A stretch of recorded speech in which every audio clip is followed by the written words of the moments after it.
गाय की कुर्बानी पर अगर पाबंदी हो तो क्या हुक्म है? चुनांचे हिंदुस्तान इसी तरीके से और भी जो हिंदुओं के हुकूमत जहाँ जिस मुल्क के अंदर है, तो वहाँ ये जैसे हिंदुस्तान के अंदर बतौर ख़ास यूपी के अंदर बहुत सख्ती है।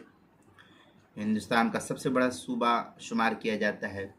तो हिंदुस्तान इसी तरीके से हिंदुओं की हुकूमत वाले ममालिक या इलाक़े वगैरह के अंदर गाय की क़ुरबानी पर आमतौर पर पाबंदी होती है। तो ऐसे ममालिक और इलाक़े के मुसलमान गाय की क़ुरबानी अव्वलन ना करें, ये बेहतर है।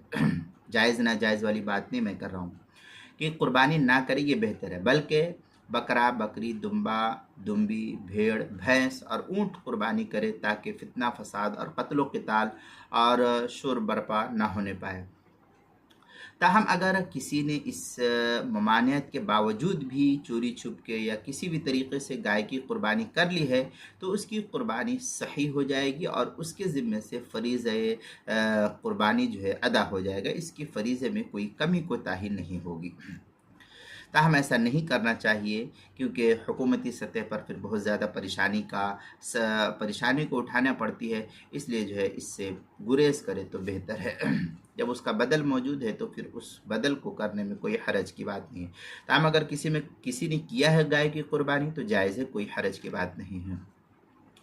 कुरान पाक के अंदर है वल फितना तो अशद मिनल क़त्ल, ये सूरह बकरा पारा नंबर 2 आयत नंबर 191 पर जो है इसको नकल किया गया है।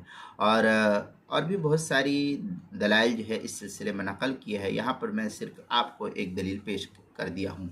बाकी क़ुरबानी के मसाइल का इंसाइक्लोपीडिया उसके हरूफ तहजी गाफ उन्वान है गाय की क़ुरबानी पर अगर पाबंदी है, सफ़ा नंबर 144 पर इसको नकल किया गया है।